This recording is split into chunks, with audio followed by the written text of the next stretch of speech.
बहुत समय पहले एक छोटे से गांव में हरिराम नाम का एक युवक रहता था। वह मेहनती था, लेकिन उसके जीवन में एक अजीब सी बेचैनी हमेशा बनी रहती थी। कभी वह किसी काम को पूरे मन से शुरू करता, लेकिन कुछ ही दिनों में उसका उत्साह खत्म हो जाता। पढ़ाई हो, खेती हो या कोई नया काम, वह कहीं भी लंबे समय तक टिक नहीं पाता था। गांव के लोग कहते थे कि हरिराम में हुनर तो बहुत है, लेकिन उसके मन में स्थिरता नहीं है। एक दिन गांव में यह खबर फैली कि पास के जंगल में रहने वाले वृद्ध संत शिवदास कई वर्षों की साधना के बाद लोगों को जीवन का सही मार्ग बताते हैं। यह सुनकर हरिराम उनके आश्रम पहुंच गया। उसने संत के चरणों में प्रणाम किया और बोला, गुरुदेव, मैं अपनी जिंदगी बदलना चाहता हूं। लोग कहते हैं कि अगर ब्रह्मचर्य रख लिया तो जिंदगी बदल जाती है। क्या यह सच है? संत शिवदास मुस्कुराए और बोले, बेटा, सवाल यह नहीं है कि ब्रह्मचर्य रखने से जिंदगी बदलती है या नहीं।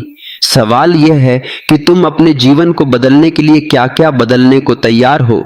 हरिराम उनकी बात समझ नहीं पाया। संत ने कहा, अगर सच जानना है तो अगले 30 दिन मेरे साथ रहो, लेकिन मैं तुम्हें कोई चमत्कारी मंत्र नहीं दूंगा। हरिराम तैयार हो गया। पहले दिन संत ने उसे सूर्योदय से पहले जगा दिया। ठंड का मौसम था। हरिराम का मन बार बार कह रहा था कि थोड़ा और सो जाओ, लेकिन संत ने कहा, जिस दिन तुमने अपने मन की हर बात मानना छोड़ दिया, उसी दिन तुम्हारा परिवर्तन शुरू हो जाएगा। इसके बाद हरिराम ने आश्रम की सफाई की, कुएं से पानी भरा और पूरे दिन मेहनत की। शाम को वह इतना थक गया कि रात होते ही गहरी नींद में सो गया। दूसरे दिन भी वही क्रम चला। अब संत ने उसे ध्यान करना सिखाया। शुरुआत में उसका मन एक पल भी शांत नहीं रहता था। कभी पुराने विचार आते, कभी भविष्य की चिंता, तो कभी बेवजह की कल्पनाएं। वह परेशान होकर बोला, गुरुदेव, मेरा मन तो किसी जंगली घोड़े की तरह भाग रहा है। संत ने कहा, मन का भागना ही उसकी पुरानी आदत है, उसे पकड़ना नहीं, समझना सीखो। धीरे धीरे हरिराम ने महसूस किया कि उसका मन पहले की तुलना में थोड़ा शांत रहने लगा है। 5वें दिन संत उसे खेत में ले गए। वहां एक किसान बैलों के साथ हल चला रहा था। संत ने पूछा, अगर ये बैल बिना दिशा के इधर उधर दौड़ते रहें तो क्या खेत तैयार होगा? हरिराम बोला, नहीं गुरुदेव, उनकी ताकत बेकार चली जाएगी। संत बोले, इंसान की ऊर्जा भी ऐसी ही होती है, जब तक उसे सही दिशा नहीं मिलती तब तक वह बिखरी रहती है। यह बात हरिराम के मन में बैठ गई। अगले कुछ दिनों में उसने देखा कि आश्रम में कोई भी व्यक्ति समय बर्बाद नहीं करता था। सभी लोग अनुशासन से रहते, समय पर भोजन करते, मेहनत करते और शाम को ध्यान करते। वहां किसी के पास शिकायत करने का समय नहीं था। हरिराम सोचने लगा कि शायद यही कारण है कि ये लोग हमेशा शांत दिखाई देते हैं। 15वें दिन उसने महसूस किया कि उसकी दिनचर्या पूरी तरह बदल चुकी है। अब वह सुबह बिना किसी कठिनाई के उठ जाता था। उसका शरीर पहले से अधिक सक्रिय महसूस होता था और उसका ध्यान काम में अधिक लगने लगा था। लेकिन संत ने उसे चेतावनी दी, बेटा, इन बदलावों को केवल ब्रह्मचर्य का परिणाम मत समझना। यह अच्छी नींद, नियमित व्यायाम, संतुलित भोजन, ध्यान और अनुशासन का संयुक्त प्रभाव भी है। जो लोग केवल एक आदत बदलकर चमत्कार की उम्मीद करते हैं, वे अक्सर निराश हो जाते हैं। हरिराम ने सिर झुका दिया। 20वें दिन गांव का उसका मित्र घनश्याम आश्रम पहुंचा। उसने हरिराम को देखकर कहा, तुम्हारा चेहरा पहले से अधिक शांत लग रहा है। क्या सच में तुम्हारी जिंदगी बदल गई?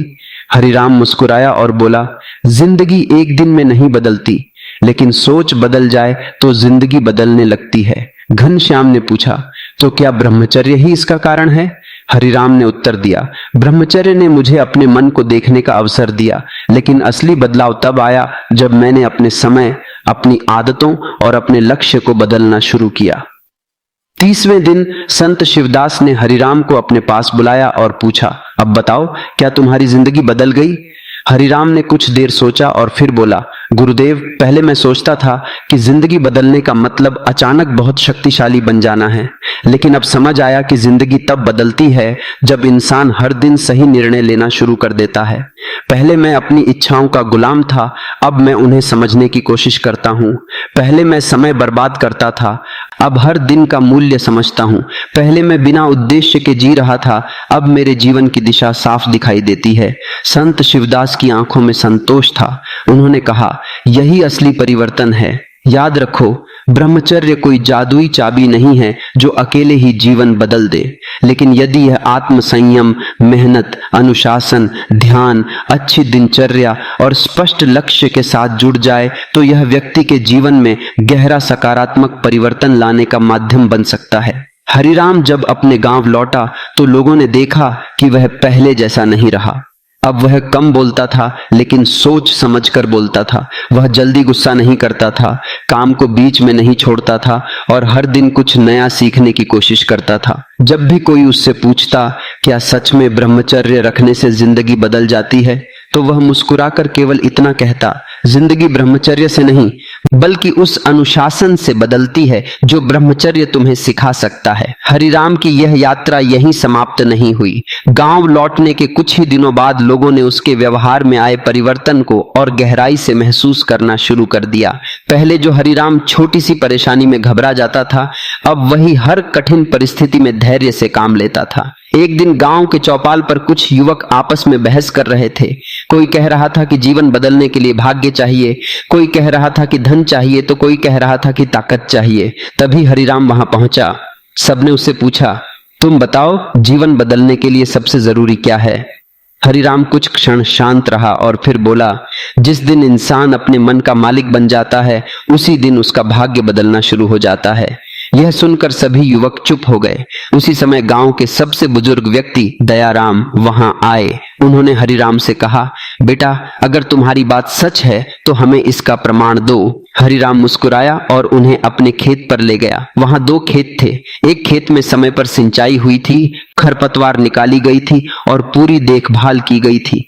दूसरे खेत को कई महीनों से यूं ही छोड़ दिया गया था। हरिराम ने पूछा, बाबा बताइए, इनमें से अच्छी फसल किस खेत में होगी? दयाराम ने कहा, जिसकी देखभाल हुई है उसी में। हरिराम बोला, मन भी बिल्कुल ऐसा ही खेत है। अगर उसमें रोज अच्छे विचार, अनुशासन और मेहनत के बीज बोए जाएं तो जीवन में अच्छे परिणाम मिलते हैं, लेकिन अगर उसे लापरवाही, आलस और भटकाव के भरोसे छोड़ दिया जाए तो उसमें केवल परेशानियां उगती हैं। दयाराम ने संतोष से सिर हिलाया और कहा, अब समझ आया कि तुम पहले जैसे क्यों नहीं रहे। कुछ दिनों बाद गांव में एक बड़ा मेला लगा। वहां तरह तरह के आकर्षण थे। कई युवक अपना पूरा दिन बिना किसी उद्देश्य के घूमते रहे। हरिराम भी मेले में गया, लेकिन उसने पहले अपने जरूरी काम पूरे किए। फिर कुछ समय मेले का आनंद लिया और समय पर घर लौट आया।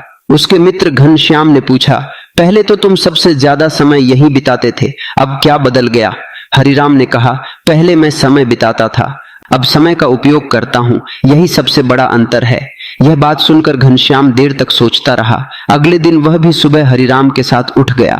दोनों साथ में खेतों में काम करने गए, फिर व्यायाम किया और शाम को गांव के मंदिर में कुछ देर शांत बैठकर ध्यान किया।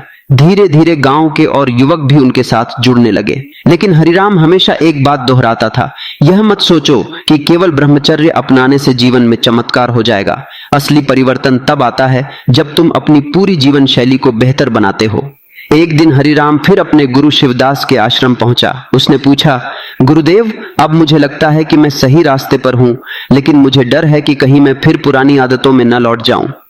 शिवदास जी मुस्कुराए और आश्रम के आंगन में जल रहे दीपक की ओर इशारा करते हुए बोले, इस दीपक को देखो, यह इसलिए जल रहा है क्योंकि इसमें हर दिन थोड़ा थोड़ा तेल डाला जाता है। अगर कोई एक दिन बहुत सारा तेल डाल दे और फिर कई दिनों तक कुछ न डाले तो दीपक बुझ जाएगा। अनुशासन भी ऐसा ही है, इसे रोज निभाना पड़ता है, तभी इसका प्रकाश बना रहता है। हरिराम ने यह बात अपने मन में हमेशा के लिए बसा ली। उसने समझ लिया कि जीवन बदलने का कोई आखिरी दिन नहीं होता।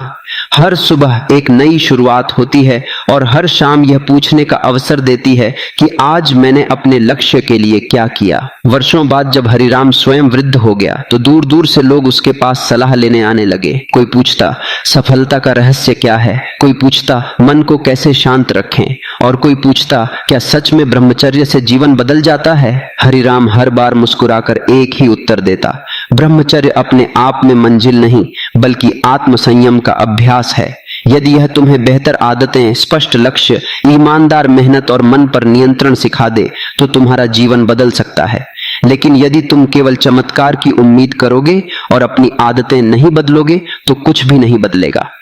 इतना कहकर वह अपनी पुरानी डायरी खोलता, जिसके पहले पन्ने पर लिखा था, मैं अपनी इच्छाओं का दास हूं, और आखिरी पन्ने पर लिखा था, अब मैं अपने निर्णयों का स्वामी हूं।